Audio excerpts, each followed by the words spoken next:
Friends, ఈరోజైతే మీకు ఒక వెరైటీ రెసిపీ అయితే చూపిస్తున్నాను. అదే మన పాలకూర వెల్లుల్లి ఉల్లిపాయ కారం అన్నమాట.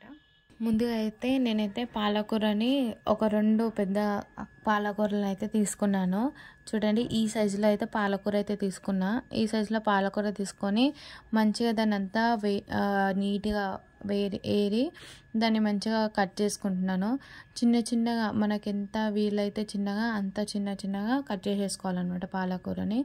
మనం పాలకూరతోని ఒక్కటే రెసిపీ లాగా పాలకూర పప్పు పెసర అని కాకుండా ఇలా ఒకసారి ట్రై చేసి అయితే చూడండి.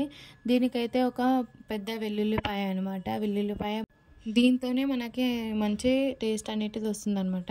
దాని పొట్టంతా తీసేసినాక మనము ఒక 3 ఉల్లిపాయలు కూడా తీసుకోవాలి. ఆ 3 ఉల్లిపాయలు కూడా తీసుకొని మంచిగా నార్మల్గా మనం స్లైసెస్ లాగా కట్ చేసుకుంటాం కదండి, కొంచెం దొడ్డుగా కట్ చేసుకున్నా కానీ పర్వాలేదు. చూడండి, వీడియోలో చూపిస్తున్నాం కదా, అలా మొత్తం వేసేసినాక ఒక 2 టేబుల్ స్పూన్ కారం వేసుకున్నాము.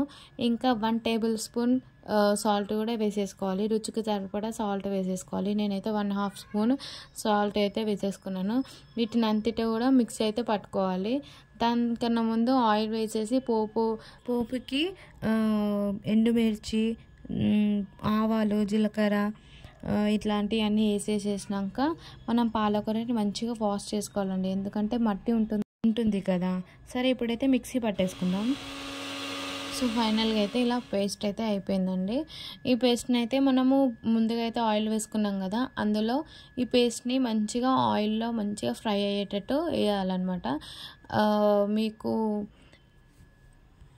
వీడియోలో చూపిస్తున్న విధంగా వేసుకుంటూ బాగా కలుపుకోవాలండి, ఎందుకంటే అడుగంటకుండా. చూడండి, మంచిగా ఆయిల్ పైకి దాని తర్వాత మనము ఏదైతే పాలకూర కట్ చేసి పెట్టుకున్నామో దాన్ని కూడా వేసేసుకోవాలి.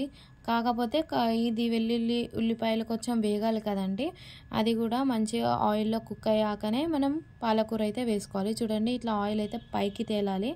పైకి తేలినాక అప్పుడు కొంచెం కుక్ అయిందని అర్థం అనమాట. మనమైతే ఒక చిటికెడు పసుపు అయితే వేసుకోవాలన్నమాట. చిటికెడు పసుపు కూడా వేసేసుకొని బాగా కలుపుకోవాలి. అందులోనే కొంచెం రుచికి సరిపడా అల్లం పేస్ట్ కూడా వేసుకోవాలండి. కొద్దిగా వేసుకుంటున్నాను, కొంచెం ఇది టేస్ట్ కోసం మాత్రమే. ఇది కూడా వేసేసుకొని మంచిగా కలిపేసుకొని ఒక్క 2 మినిట్స్ మనము మూత పెట్టుకోవాలన్నమాట, ఎందుకంటే పచ్చివాసన కొంచెం అల్లంది పచ్చివాసన పోవాలని. ఒక 2 మినిట్స్ అయిపోయాక చూడండి, ఆయిల్ కూడా మంచిగా పైకి తేలింది.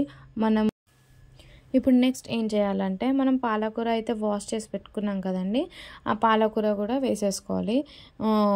అడుగంటకుండా చూసుకోవాలండి, ఎందుకంటే అడుగంటుతుంది. స్లిమ్లో పెట్టుకొని మనం ఈ రెసిపీ అయితే చేసుకోవాలండి. చూడండి, వాష్ చేసి పెట్టుకున్న మనం పాలకూర కూడా ఇందులో అయితే వేసేస్తున్నాము.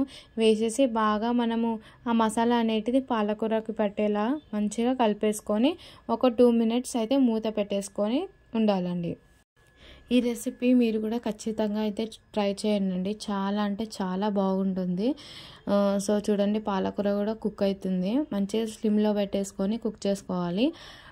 చూడండి, ఆయిల్ ఎంత పైకి అయితే తేలింది. ఫైనల్గా అయితే మనకి కర్రీ అయిందని అర్థం అండి. మంచిగా కలిపేసుకొని ఇందులో మనము లాస్ట్కి దించేసుకునే ముందు ఒక 2 మినిట్స్ ముందు మనం ధనియాల పొడి, జీలకర్ర పొడి కూడా వేసేసుకోవాలండి. మంచి టేస్ట్ ఇస్తుంది అనమాట మనకి ఈ రెసిపీకి. ఈ రెసిపీ దేంట్లోకి ఫేమస్ అంటే, మనకు అన్నంలోనే కాకుండా చపాతీలోకి, జొన్న రొట్టెలకి, అన్నిట్లోకి కూడా చాలా అంటే చాలా బాగుంటుంది.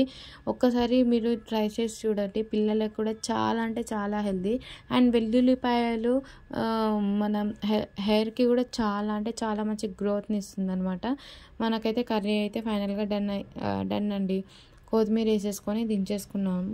ఇప్పుడైతే వేడి అన్నంలో నేనైతే మనం ఏదైతే కర్రీ చేసామో ఆ కర్రీని మంచిగా ఒత్తుగా కలిపేసుకొని తింటున్నాను. చూడండి, అబ్బా, చూస్తుంటేనే నోరులు ఊరిపోతున్నాయండి.